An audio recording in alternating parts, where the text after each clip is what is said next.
sa Grade 3 St. Matthew.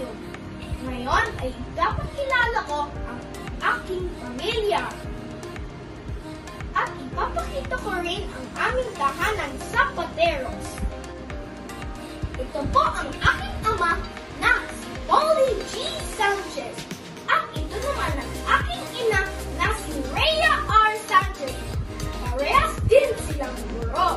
At ito naman ang bunso na si Leo Rayleigh R. Sanchez. Ito po ang aming sala. Dito po kami nagkwekwentuhan ng aking pamilya. Dito din ako naglalaro at dito din ako nanood ng TV at nagbabasa. Minsan, doon po ako nanonood sa silid-tulugan. Tara, tingnan natin ang aming silid-tulugan.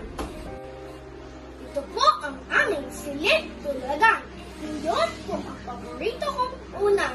Dito po kami nagpapahinga.